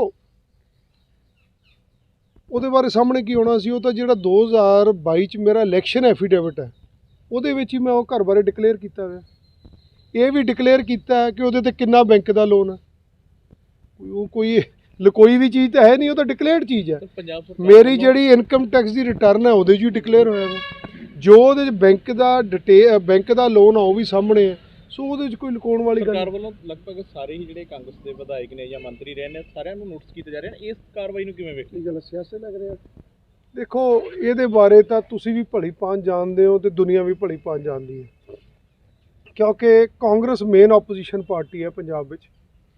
ਇਸ ਵੇਲੇ ਜੋ ਪੰਜਾਬ ਦੇ ਹਾਲਾਤ ਨੇ, ਚਾਹੇ ਲਾਅ ਐਂਡ ਆਰਡਰ ਦੀ ਗੱਲ ਕਰ ਲਓ, ਚਾਹੇ ਤੁਸੀਂ ਲੋਕਾਂ ਪ੍ਰਤੀ ਜੋ ਇਹਨਾਂ ਨੇ ਵਾਅਦੇ ਕੀਤੇ ਸੀ ਉਹਨਾਂ ਵਾਅਦਿਆਂ ਦੀ ਗੱਲ ਕਰ ਲਓ, ਚਾਹੇ ਡਿਵੈਲਪਮੈਂਟ ਦੀ ਗੱਲ ਕਰ ਲਓ, ਚਾਹੇ ਤੁਸੀਂ ਬੀਬੀਆਂ ਨੂੰ 1000 ਰੁਪਏ ਦੇਣ ਦੀ ਗੱਲ ਕਰ ਲਓ, ਚਾਹੇ ਤੁਸੀਂ ਪੈਨਸ਼ਨ ਵਾਲਿਆਂ ਦਾ ਹਾਲ ਦੇਖ ਲਓ। ਸੋ ਜੋ ਵੀ ਵਾਅਦੇ ਕੀਤੇ ਸੀ ਉਹਨਾਂ ਵਾਅਦਿਆਂ ਤੋਂ ਇਸ ਵੇਲੇ ਸਰਕਾਰ ਪਿਛੜ ਰਹੀ ਹੈ। ਸੋ ਲੋਕਾਂ ਦਾ ਜਿਹੜਾ ਧਿਆਨ ਹੋਰ ਪਾਸੇ ਲਾਉਣ ਵਾਸਤੇ, ਲੋਕਾਂ ਦਾ ਜਿਹੜਾ ਧਿਆਨ ਡਿਵਰਟ ਕਰਨ ਵਾਸਤੇ ਆਪਦੀਆਂ ਨਾਕਾਮੀਆਂ ਤੋਂ, ਉਹ ਇਹ ਜਿਹੜਾ ਆਪੋਜੀਸ਼ਨ ਪਾਰਟੀ ਹੈ ਕਾਂਗਰਸ, ਉਹਦੇ ਮੈਂਬਰਾਂ ਦੇ ਅਗੇਂਸਟ ਮੈਂ ਸਮਝਦਾ ਇੱਕ ਕਿਸਮ ਦਾ ਇਹ ਪ੍ਰੋਗਰਾਮ ਚਲਾਇਆ ਜਾ ਰਿਹਾ। ਪਰ ਐਨੀਵੇ ਮੈਂ ਇਹਦੇ ਬਾਰੇ ਵੀ ਕਹਿਣਾ ਚਾਹੁੰਦਾ ਕਿ ਦੇਖੋ ਸਾਡੇ ਸਾਰੇ ਬੰਦੇ ਫੇਸ ਕਰ ਰਹੇ, ਸਾਡੇ ਸਾਰੇ ਬੰਦੇ ਇਹਨੂੰ ਫੇਸ ਕਰ ਰਹੇ ਆ। ਇਹ ਜਿਹੜੀ ਗੱਲ ਹੈ, ਦੇਖੋ ਕਿਸੇ ਦੇ ਕਹਿਣ ਨਾਲ ਕੋਈ ਮਾੜਾ ਨਹੀਂ ਬਣ ਜਾਂਦਾ। ਹੋ ਸਕਦਾ ਕਿਤੇ ਕਿਸੇ ਬੰਦੇ 'ਚ ਨੁਕਸ ਹੋਵੇ, ਪਰ ਮੈਂ ਫਿਰ ਅੱਜ ਗੱਲ ਕਹਿਣਾ ਚਾਹੁੰਦਾ ਕਿ ਨਾ ਹੀ ਸਾਰੇ ਚੋਰ ਹੁੰਦੇ ਆ ਤੇ ਨਾ ਹੀ ਸਾਰੇ ਸਾਧ ਹੁੰਦੇ ਆ। ਸਮਾਜ ਵਿੱਚ ਹਰੇਕ ਕਿਸਮ ਦੇ ਲੋਕ ਹੁੰਦੇ ਆ। ਸੋ ਮੈਂ ਤਾਂ ਇਹ ਗੱਲ ਕਹਿ ਸਕਦਾ ਕਿ ਮੇਰੇ ਕੋਲ ਤਾਂ ਜੋ ਕੁਛ ਹੈ ਉਹ ਸਭ ਕੁਛ ਔਨ ਰਿਕਾਰਡ ਹੈ, ਸਭ ਕੁਛ ਮੇਰੇ ਐਫੀਡੈਵਿਟਾਂ ਵਿੱਚ, ਮੇਰੀਆਂ ਇਨਕਮ ਟੈਕਸ ਰਿਟਰਨਾਂ ਵਿੱਚ ਉਹ ਸ਼ੋਅ ਕੀਤਾ ਹੋਇਆ, ਮੇਰੇ ਜਿਹੜੇ ਐਫੀਡੈਵਿਟ ਆ ਉਹਨਾਂ ਵਿੱਚ ਸ਼ੋਅ ਕੀਤਾ ਹੋਇਆ। ਸਿਰਫ ਤੇ ਸਿਰਫ ਜਿਹੜੇ ਮੇਰੇ ਸਿਆਸੀ ਵਿਰੋਧੀ ਹੈ, ਇਹ ਉਹਨਾਂ ਨੂੰ ਸ਼ੌਕ ਹੈ ਇਹ ਕਿਚੜ ਸਿੱਟਣ ਦਾ। ਪਰ ਮੇਰੀ ਇੱਕ ਬੇਨਤੀ ਹੈ ਕਿ ਕਦੀ ਵੀ ਜਿਹੜੇ ਛੋਟੀ ਸੋਚ ਦੇ ਵਿਰੋਧੀ ਹੋਣ ਨਾ, ਉਹ ਆਪਦੇ ਪੈਰ ਹੀ ਕਿਚੜ 'ਚ ਮਾਰ ਮੁਰ ਕੇ ਗੰਦੇ ਕਰ ਲੈਂਦੇ, ਉਹ ਮੇਰਾ ਕੁਝ ਨਹੀਂ ਵਿਗਾੜ ਸਕਦੇ। ਕਿਉਂਕਿ ਜੋ ਅਸੀਂ ਹੈ, ਅਸੀਂ ਇੱਕ ਖੁੱਲ੍ਹੀ ਕਿਤਾਬ ਹੈ। ਜੋ ਲੋਕਾਂ ਵਾਸਤੇ ਇਲਾਕੇ ਵਿੱਚ ਕੰਮ ਕੀਤੇ ਉਹ ਲੋਕਾਂ ਨੂੰ ਪਤਾ ਹੈ। ਠੀਕ ਹੈ, ਲੋਕਾਂ ਨੇ ਐਤਕੀ ਬਦਲਾਵ ਵਾਸਤੇ ਵੋਟ ਪਾਈ ਸਾਡੇ ਸਿਰ ਮੱਥੇ। ਪਰ ਮੈਂ ਇੱਕ ਗੱਲ ਲੋਕਾਂ ਨੂੰ, ਫਰੀਦਕੋਟ ਵਾਲਿਆਂ ਨੂੰ ਵੀ ਕਹਿਣਾ ਚਾਹੁੰਦਾ ਕਿ ਦੇਖ ਲਓ ਸਾਲ ਲੰਘ ਗਿਆ, ਕੀ ਇਹਨਾਂ ਨੇ ਕੀਤਾ ਤੇ ਜੋ ਅਸੀਂ ਇਲਾਕੇ ਵਾਸਤੇ ਕੀਤਾ ਉਹ ਤੁਹਾਡੇ ਸਾਹਮਣੇ ਹੈ। ਸੋ ਮੇਰੀ ਤਾਂ ਤੁਹਾਨੂੰ ਸਾਰੇ ਲੋਕਾਂ ਨੂੰ ਇਹ ਬੇਨਤੀ ਹੈ, ਸੰਗਤ ਨੂੰ ਵੀ ਬੇਨਤੀ ਹੈ ਕਿ ਇਕੱਲਾ ਨਾਅਰਿਆਂ 'ਚ ਤੇ ਗੱਲਾਂ 'ਚ ਆ ਕੇ ਵੋਟਾਂ ਨਾ ਪਾਇਆ ਕਰੋ, ਬੰਦਿਆਂ ਦੇ ਕੰਮ ਦੇਖਿਆ ਕਰੋ। ਜੇ ਗਾਂ ਨੂੰ ਤੁਸੀਂ ਇਲਾਕੇ ਦੀ ਤਰੱਕੀ ਚਾਹੁੰਦੇ ਹੋ, ਆਪਦੇ ਬੱਚਿਆਂ ਦਾ ਫਾਇਦਾ ਚਾਹੁੰਦੇ ਹੋ। ਕੋਈ ਹੁਣ ਡਾਕੂਮੈਂਟਸ ਇਹਨਾਂ ਨੇ ਦੁਬਾਰਾ ਮੰਗਾਏ ਜਾਂ ਕੋਈ ਅਗਲਾ ਟਾਈਮ? ਕੁਛ ਚੀਜ਼ਾਂ ਬਾਰੇ, ਕਿਉਂਕਿ ਹੁੰਦੀਆਂ ਇਨਕਮ ਟੈਕਸ ਰਿਟਰਨਾਂ ਹੁੰਦੀਆਂ, ਹੋਰ ਹੁੰਦੀਆਂ, ਉਹਨਾਂ ਬਾਰੇ ਕੁਝ ਮੇਰੇ ਇਨਕਮ ਟੈਕਸ ਦੇ ਵਕੀਲ ਸਾਹਿਬ ਤੋਂ ਪੁੱਛਣਾ ਚਾਹੁੰਦੇ ਸੀ, ਉਹ ਇਹਨਾਂ ਨੂੰ ਆ ਕੇ ਫਿਰ ਦੱਸ ਜਾਣ। ਅੱਜ ਕੁਸ਼ਲਦੀਪ ਸਿੰਘ ਕਿੱਕੀ ਢਿੱਲੋਂ ਜਿਹੜੇ ਸਾਬਕਾ ਐਮਐਲਏ ਹੈਗੇ ਆ, ਉਹਨਾਂ ਨੂੰ ਪਹਿਲਾਂ ਵੀ ਇੱਥੇ ਬੁਲਾਇਆ ਗਿਆ ਸੀ ਬਿਜ਼ਨਸ ਆਫਿਸ ਦੇ ਵਿੱਚ। ਅੱਜ ਵੀ ਉਹਨਾਂ ਨੂੰ ਕਾਲ ਕੀਤਾ ਗਿਆ ਔਰ ਇਹਦੇ 'ਚ ਪੁੱਛਗਿੱਛ ਕੀਤੀ ਗਈ ਡਿਟੇਲ ਉਹਨਾਂ ਤੋਂ। ਆਮਦਨ ਤੋਂ ਵੱਧ ਜਿਹੜੀ ਜਾਇਦਾਦ ਬਣਾਉਣ ਦੇ ਸੰਬੰਧ ਵਿੱਚ ਉਹਨਾਂ ਦੇ ਖਿਲਾਫ ਜਿਹੜੀ ਬਿਜ਼ਨਸ ਇਨਕੁਆਇਰੀ ਸਾਡੇ ਕੋਲ ਚੱਲ ਰਹੀ ਹੈ। ਤੇ ਜਿੱਥੇ ਅੱਜ ਸਮੁੱਚੀ ਦੁਨੀਆ ਦੇ ਵਿੱਚ ਵਿਸ਼ਵ ਰੰਗਮੰਚ ਦਿਵਸ ਮਨਾਇਆ ਜਾ ਰਿਹਾ ਹੈ, ਉੱਥੇ ਹੀ ਜਲੰਧਰ ਦੇ ਸੀਨੀਅਰ ਰੰਗਕਰਮੀ ਵਿੰਸੈਂਟ ਫਰੈਂਕਲਿਨ, ਚੰਨੀ ਤਾਕੂਲੀਆ, ਨੀਰਜ ਕੌਸ਼ਿਕ ਤੇ ਸੁਰਿੰਦਰਪਾਲ ਸਿੰਘ ਨੇ ਵਿਸ਼ਵ ਰੰਗਮੰਚ ਦਿਵਸ ਦੀ ਜਾਣਕਾਰੀ ਦਿੰਦਿਆਂ ਦੱਸਿਆ ਕਿ ਇਹ ਦਿਵਸ ਰੰਗਕਰਮੀਆਂ ਵੱਲੋਂ ਕਦੋਂ ਤੇ ਕਿੱਥੇ ਮਨਾਉਣਾ ਸ਼ੁਰੂ ਕੀਤਾ ਗਿਆ ਸੀ। ਨਵੇਂ ਰੰਗਕਰਮੀਆਂ ਵੱਲੋਂ ਸਮਾਜਿਕ ਮਸਲਿਆਂ ਨੂੰ ਛੱਡ ਕੇ ਆਪਣੀ ਸੋਚ ਮੁਤਾਬਕ ਪ੍ਰਸਤੁਤੀ ਕਰਨੀ ਸ਼ੁਰੂ ਕਰ ਦਿੱਤੀ ਹੈ, ਜਿਸ ਦੇ ਵਿੱਚ ਸੁਧਾਰ ਕਰਨ ਦੀ ਲੋੜ ਹੈ। ਸਾਰੇ ਰੰਗਕਰਮੀਆਂ ਨੂੰ ਸਹਿਣ ਦੇਣ ਨਾਟਕ ਕਰਨੇ ਚਾਹੀਦੇ ਹਨ। ਰੰਗਮੰਚ ਦੀ ਮਿਆਦ ਹੁਣ ਪਹਿਲੇ ਨਾਲੋਂ ਸੂਬੇ ਭਰ ਦੇ ਵਿੱਚ ਵੱਧ ਰਹੀ ਹੈ। ਨੌਜਵਾਨਾਂ ਨੂੰ ਅੱਜ ਦੇ ਸਮੇਂ ਦੇ ਆਧੁਨਿਕ ਸੰਸਾਧਨਾਂ ਰੰਗਮੰਚ ਵਧਾਉਣਾ ਚਾਹੀਦਾ ਹੈ। ਵਿਸ਼ਵ ਰੰਗਮੰਚ ਦਿਵਸ 1948 ਦੇ ਵਿੱਚ ਇੰਟਰਨੈਸ਼ਨਲ ਥੀਏਟਰ ਇੰਸਟੀਚਿਊਟ ਫਰਾਂਸ ਨੇ ਇਹਦੀ ਸ਼ੁਰੂਆਤ ਕੀਤੀ ਯੂਨੈਸਕੋ ਦੀ ਮਦਦ ਦੇ ਨਾਲ, ਔਰ ਇਹ 5 ਸਾਲ ਤੱਕ ਸਿਰਫ ਫਰਾਂਸ ਦੇ ਵਿੱਚ ਹੀ ਮਨਾਇਆ ਜਾਂਦਾ ਰਿਹਾ। ਔਰ 1961 ਦੇ ਵਿੱਚ ਇਹਦੀ ਸ਼ੁਰੂਆਤ ਅੰਤਰਰਾਸ਼ਟਰੀ ਸਤਰ ਦੇ ਉੱਤੇ ਹੋਈ ਤੇ 1962 ਦੇ ਵਿੱਚ ਪਹਿਲੀ ਵਾਰੀ ਰੰਗਮੰਚ ਦਿਵਸ ਨੂੰ ਅੰਤਰਰਾਸ਼ਟਰੀ ਸਤਰ ਦੇ ਉੱਤੇ ਮਨਾਇਆ ਗਿਆ। ਔਰ ਇਸ ਮੌਕੇ 'ਤੇ ਜਿਹੜਾ ਸੁਨੇਹਾ ਸੀ, ਜਿਹੜਾ ਸੰਦੇਸ਼ ਸੀਗਾ, ਉਹ ਫਰਾਂਸ ਦੇ ਕਲਾਕਾਰ ਜੀਨ ਕਾਕਟੇ ਨੇ ਉਹ ਮੈਸੇਜ ਲਿਖਿਆ ਔਰ ਪੜ੍ਹਿਆ ਸੀਗਾ। ਔਰ ਇਹ ਰਵਾਇਤ ਚੱਲਦੀ ਆ ਰਹੀ ਹੈ ਕਿ ਹਰ ਸਾਲ ਇਸ ਮੌਕੇ ਦੇ ਉੱਤੇ ਇੱਕ ਕਿਸੇ ਉੱਘੇ ਕਲਾਕਾਰ ਕੋਲੋਂ ਇਸ ਮੌਕੇ ਦੇ ਉੱਤੇ ਸੰਦੇਸ਼ ਲਿਖਵਾਇਆ ਜਾਂਦਾ ਔਰ ਉਹ ਪੜ੍ਹਿਆ ਜਾਂਦਾ। ਔਰ ਇਹ 50 ਭਾਸ਼ਾਵਾਂ ਦੇ ਵਿੱਚ ਟਰਾਂਸਲੇਟ ਹੁੰਦਾ ਔਰ ਦੁਨੀਆ ਦੇ 85 ਮੁਲਕਾਂ ਦੇ ਵਿੱਚ ਇਹਨਾਂ ਦੀਆਂ ਸ਼ਾਖਾਵਾਂ ਨੇ ਜਿੱਥੇ ਇਹ ਮੈਸੇਜ ਇਹਦੇ ਥਰੂ ਸਾਰਾ ਅੱਗੋਂ ਬ੍ਰੌਡਕਾਸਟ ਹੁੰਦਾ। ਇਸ ਸਾਲ ਦਾ ਮੈਸੇਜ ਮਿਸਰ ਦੀ ਉੱਘੀ ਕਲਾਕਾਰ ਸੀਬੀਹਾ ਅਯੂਬ ਨੂੰ ਇਹ ਮੌਕਾ ਦਿੱਤਾ ਗਿਆ ਤੇ ਉਹਨੇ ਇਹ ਮੈਸੇਜ ਦਿੱਤਾ।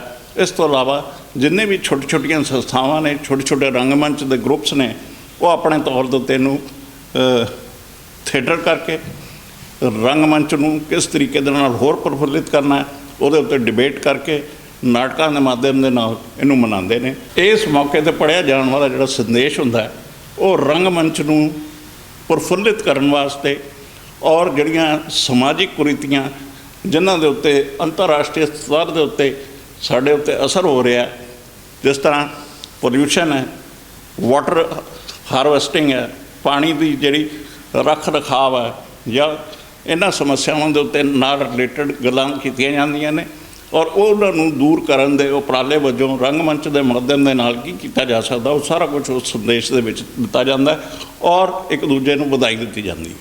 ਉਹਨਾਂ ਅੱਜ ਦੀ ਜਿਹੜੀ ਯੁਵਾ ਪੀੜ੍ਹੀ ਹੈ ਉਹਨਾਂ ਲਈ ਇਹੀ ਸੰਦੇਸ਼ ਹੈ ਕਿ ਉਹ ਰੰਗਮੰਚ ਦੇ ਨਾਲ ਜੁੜਨ, ਇਹਨਾਂ ਸਾਰੀਆਂ ਸਮੱਸਿਆਵਾਂ ਦੇ ਹੱਲ ਦੇ ਬਾਰੇ ਵਿਚਾਰ ਕਰਨ, ਨਵੀਂ ਸੋਚ ਨੂੰ ਅਪਣਾਉਣ ਅਤੇ ਨਵੇਂ ਤਰੀਕੇ ਲੱਭਣ ਜਿਹੜੇ ਕਿ ਰੰਗਮੰਚ ਦੇ ਮਾਧਿਅਮ ਦੇ ਨਾਲ ਉਹਨਾਂ ਨੂੰ ਪ੍ਰਸਤੁਤੀ ਕੀਤੀ ਜਾਵੇ ਔਰ ਉਹਨਾਂ ਦਾ ਕੁਝ ਹੱਲ ਕੀਤਾ ਜਾਵੇ ਔਰ ਰੰਗਮੰਚ ਨੂੰ ਹੋਰ ਨਵੀਆਂ ਤਕਨੀਕਾਂ ਦੇ ਨਾਲ ਜੋੜ ਕੇ ਕਿਸ ਤਰੀਕੇ ਦੇ ਨਾਲ ਅੱਗੇ ਵਧਾਇਆ ਜਾਵੇ, ਇਹੀ ਸਭ ਕੁਝ ਕੀਤਾ ਜਾਣਾ ਚਾਹੀਦਾ।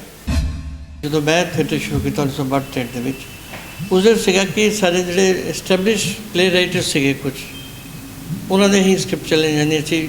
ਸ਼ਾਰਟ ਪਲੇਸ ਹੁੰਦੇ ਸੀਗੇ, ਵਨ ਐਕਟ ਪਲੇਸ ਹੁੰਦੇ ਸੀ ਜ਼ਿਆਦਾ, ਅਤੇ ਉਹ ਐਸਟੈਬਲਿਸ਼ਡ ਆਰਟਿਸਟ ਜਿਹੜੇ ਰਾਈਟਰ ਸੀ ਉਹਨਾਂ ਦਾ ਹੀ ਜ਼ਿਆਦਾ ਚੁਣਿਆ ਜਾਂਦਾ ਸੀ। ਅਤੇ ਉਹ ਸਮਾਂ ਉਹ ਸੀਗਾ ਜਦੋਂ ਇੱਕ ਮੂਵਮੈਂਟ ਜਿਹੜੀ ਸੀ ਥੀਏਟਰ ਦੀ ਹੀ ਹੁੰਦੀ ਸੀ, ਬਿਕੋਜ਼ ਟੈਲੀਵਿਜ਼ਨ ਹੁੰਦਾ ਨਹੀਂ ਸੀਗਾ ਉਦੋਂ।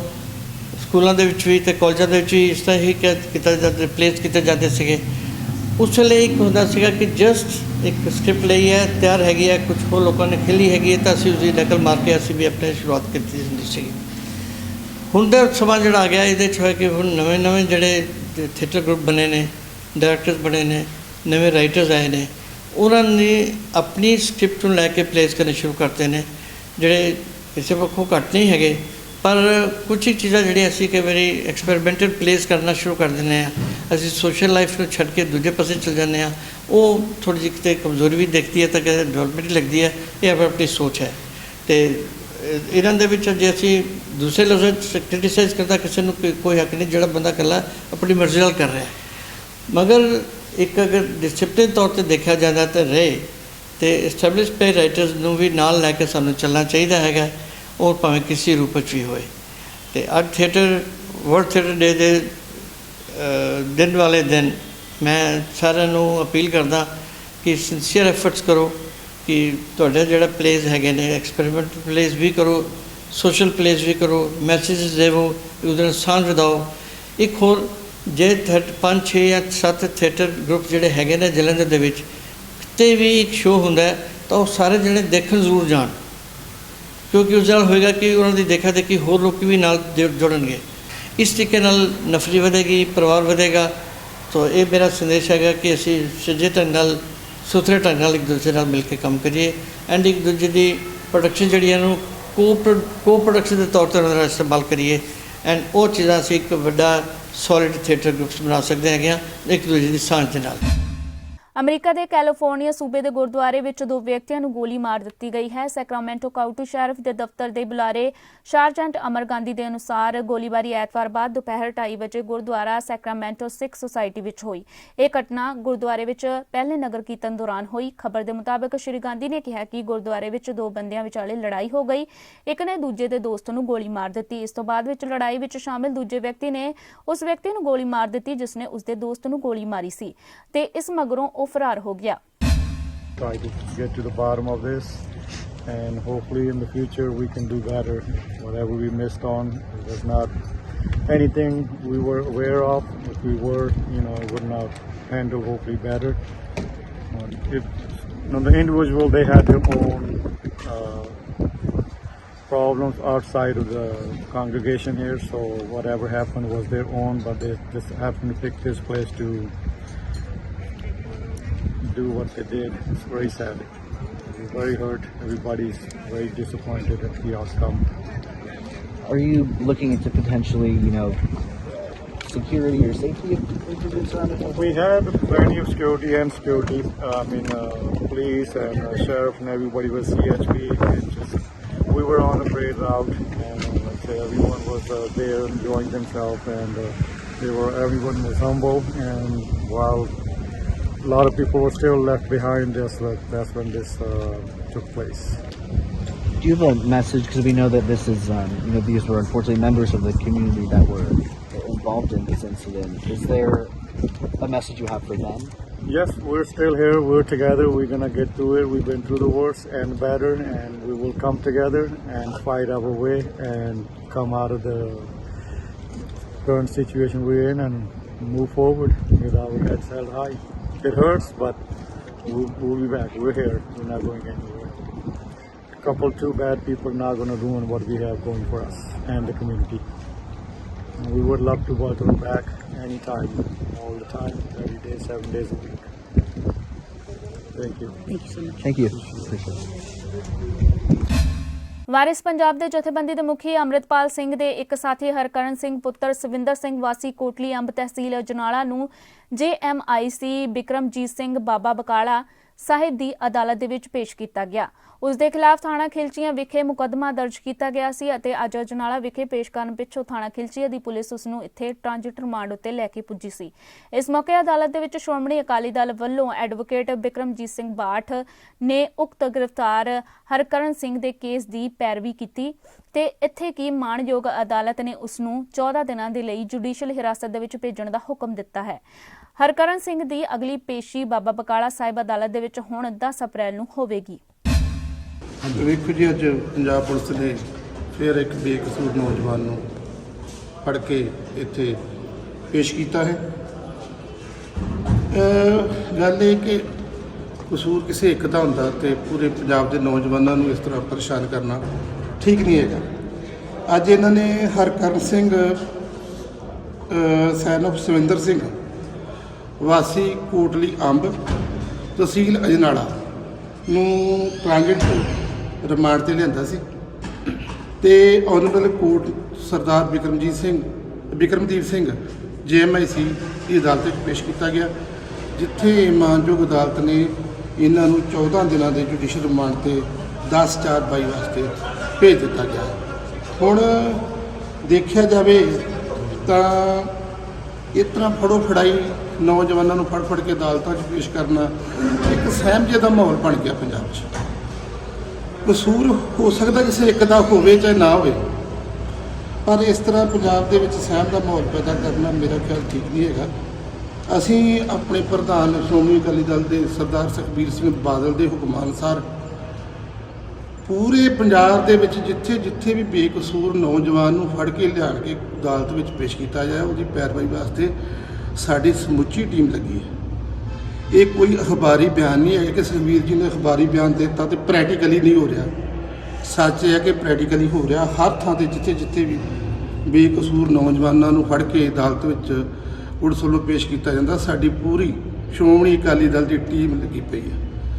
ਅਜਨਾਲਾ ਹੋਵੇ, ਮੁਕਤਸਰ ਹੋਵੇ, ਬਰਨਾਲਾ ਹੋਵੇ, ਕਿਤੇ ਬਾਬਾ ਬਕਾਲਾ, ਹਰ ਥਾਂ ਤੇ ਸਾਡੀ ਟੀਮ ਪ੍ਰੈਕਟੀਕਲ ਤੌਰ ਤੇ ਫਰੀਦਕੋਟ ਚੋਂ ਲੰਘਦੀਆਂ ਸਰਹੱਦ ਨਹਿਰ ਅਤੇ ਰਾਜਸਥਾਨ ਫੀਡਰ ਨਹਿਰ ਦੀ ਵਿਚਕਾਰਲੀ ਪਟੜੀ ਉੱਤੇ ਪਿਆ ਕਰੀਬ 100 ਫੁੱਟ ਪਾੜ ਨੂੰ ਪੂਰਨ ਦੇ ਲਈ ਨਹਿਰੀ ਵਿਭਾਗ ਦੇ ਵੱਲੋਂ ਅੱਜ ਸਵੇਰ ਤੋਂ ਹੀ ਕੰਮ ਸ਼ੁਰੂ ਕਰ ਦਿੱਤਾ ਗਿਆ ਸੀ। JCB ਮਸ਼ੀਨਾਂ ਅਤੇ ਟਰਾਲੀਆਂ ਜ਼ਰੀਏ ਮਿੱਟੀ ਨਾਲ ਇਸ ਨੂੰ ਭਰਿਆ ਜਾ ਰਿਹਾ ਹੈ ਤੇ ਇਸ ਸਾਰੇ ਕੰਮ ਨੂੰ ਨਹਿਰੀ ਵਿਭਾਗ ਦੇ ਉੱਚ ਅਧਿਕਾਰੀ ਆਪਣੀ ਨਿਗਰਾਨੀ ਹੇਠ ਕਰਵਾ ਰਹੇ ਨੇ। ਇਸ ਮੌਕੇ ਨਹਿਰੀ ਵਿਭਾਗ ਦੇ ਚੀਫ ਇੰਜੀਨੀਅਰ ਸ਼ਮੀ ਸਿੰਗਲਾ ਨੇ ਕਿਹਾ ਕਿ ਨਹਿਰ ਦੇ ਵਿੱਚ ਪਏ ਪਾੜ ਦੀ ਸੂਚਨਾ ਮਿਲਣ ਤੋਂ ਤੁਰੰਤ ਬਾਅਦ ਹੀ ਲੋਕਲ ਪ੍ਰਸ਼ਾਸਨ ਦੀ ਸਲਾਹ ਦੇ ਨਾਲ ਇਸ ਪਾੜ ਨੂੰ ਪੂਰਨ ਦੇ ਲਈ ਯੋਜਨਾਬੱਧ ਤਰੀਕੇ ਦੇ ਨਾਲ ਕੰਮ ਸ਼ੁਰੂ ਕਰ ਦਿੱਤਾ ਗਿਆ ਸੀ।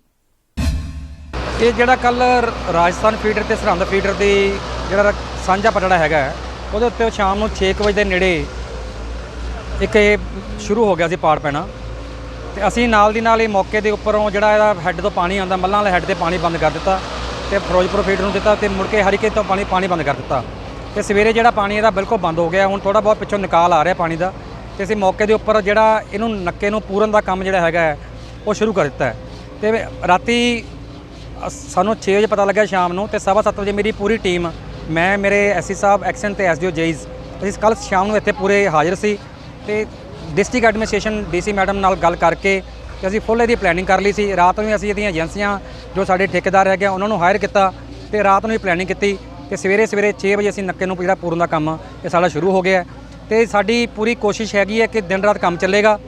ਕੰਮ ਚੱਲਣ ਦੇ ਨਾਲ ਅਸੀਂ ਉਮੀਦ ਕਰਦੇ ਹਾਂ ਕਿ ਅਸੀਂ 31 ਤਰੀਕ ਜਾਂ 1 ਤਰੀਕ ਨੂੰ ਇਹਦੇ ਵਿੱਚ ਅਰਲੀਅਸਟ ਪਾਣੀ ਛੱਡ ਦਿਆਂਗੇ, ਕਿਉਂਕਿ ਸਰਕਾਰ ਵੱਲੋਂ ਜਿਹੜੀ ਉਹਨਾਂ ਦਾ ਕਿਹਾ ਗਿਆ ਕਿ ਅਸੀਂ 1 ਤਰੀਕ ਨੂੰ ਪਾਣੀ ਛੱਡ ਕੇ ਮਾਲਵੇ ਦੀ ਜਿਹੜੀ ਕਾਟਨ ਬੈਲਟ ਹੈ ਉਹਨੂੰ ਪਾਣੀ ਮੁਹੱਈਆ ਕਰਾਉਣਾ ਹੈ, ਉਹਨੂੰ ਅਸੀਂ ਪੂਰੇ ਟਾਰਗੇਟ ਅਸੀਂ ਮੀਟ ਵਿਦ ਕਰਾਂਗੇ। ਤੇ ਜਿਹੜਾ ਇਹਦਾ ਟੁੱਟਣ ਦਾ ਬੇਸਿਕ ਕਾਰਨ ਹੈਗਾ, ਇਹ ਕਾਰਨ ਦੇਖੋ, ਇਹ ਜਿਹੜੀਆਂ ਨਹਿਰਾਂ ਬਹੁਤ ਪੁਰਾਣੀਆਂ ਬਣੀਆਂ ਹੋਈਆਂ ਨੇ, ਸਰਹੰਦ ਫੀਡਰ ਤੇ ਰਾਜਸਥਾਨ ਫੀਡਰ ਆਪਣੇ ਤੁਸੀਂ ਥੱਲੜੇ ਪਾਸਿਓਂ ਇਹ ਉੱਥੇ ਅਸੀਂ ਦੀ ਕੰਕਰੀਟ ਲਾਈਨਿੰਗ ਹੋ ਗਈ ਹੈ ਤੇ ਇਹ ਸ਼ਹਿਰੀ ਰੀਚ ਦੇ ਵਿੱਚ ਜਿਹੜੀ ਹੈਗੀ ਇਹਦੀ ਕੰਕਰੀਟ ਲਾਈਨਿੰਗ ਨਹੀਂ ਹੋ ਰਹੀ। ਜੇ ਆਪਾਂ ਇਹ ਕੰਕਰੀਟ ਲਾਈਨਿੰਗ ਨਹੀਂ ਕਰਾਵਾਂਗੇ ਸ਼ਹਿਰ ਰੀਚ ਦੇ ਵਿੱਚ ਤਾਂ ਇਸ ਤਰ੍ਹਾਂ ਦੇ ਹਾਦਸੇ ਜਿਹੜੇ ਆਪਾਂ ਕਹਿ ਸਕਦੇ ਹਾਂ ਕਿ ਵੀ ਵਾਪਰਨ ਦੇ ਚਾਂਸ ਵਧੇ ਰਹਿਣਗੇ। ਤੇ ਇਹ ਬਹੁਤ ਅਤੀ ਜ਼ਰੂਰੀ ਹੈ ਕਿ ਸਾਨੂੰ ਆਹ ਸ਼ਹਿਰੀ ਰੀਚ ਜਿਹੜੀ ਹੈਗੀ ਹੈ ਇਹਦੇ ਵਿੱਚ ਵੀ ਜਿਹੜੇ ਨਹਿਰਾਂ ਨੂੰ ਪੱਕੀ ਕਰਨ ਦਾ ਕੰਮ ਸਰਕਾਰ ਜੋ ਪ੍ਰੋਜੈਕਟ ਪਾਸ ਹੋਇਆ ਉਹਦੇ ਮੁਤਾਬਕ ਮਹਿਕਮੇ ਦਾ ਸਾਰੇ ਜਿਹੜੇ ਹੈਗੇ ਆ ਜਨਤਾ ਆਪਣੇ ਕਹਿੰਦੇ ਆ ਲੋਕੀ ਹੈਗੇ ਨੇ ਫਰੀਦਕੋਟ ਸ਼ਹਿਰ ਦੇ, ਉਹਨਾਂ ਨੂੰ ਇਹ ਸਹਿਯੋਗ ਦੇਣਾ ਚਾਹੀਦਾ ਤਾਂ ਜੋ ਜਿਹੜੀਆਂ ਆਉਣ ਵਾਲੇ ਸਮੇਂ ਵਿੱਚ ਇਸ ਤਰ੍ਹਾਂ ਦਾ ਕੋਈ ਹੋਰ ਜਿਹੜਾ ਭਾਣਾ ਨਾ ਵਾਪਰੇ। ਇਹ ਨੇ ਹੁਣ ਤੱਕ ਦੀਆਂ ਅਹਿਮ ਖਬਰਾਂ। ਹੋਰ ਨਵੀਆਂ ਖਬਰਾਂ ਲੈ ਕੇ ਜਲਦੀ ਹਾਜ਼ਰ ਹੋਵਾਂਗੇ। ਬਣੇ ਰਹੋ ਅਜੀਤ ਵੈਬ ਟੀਵੀ ਦੇ ਨਾਲ।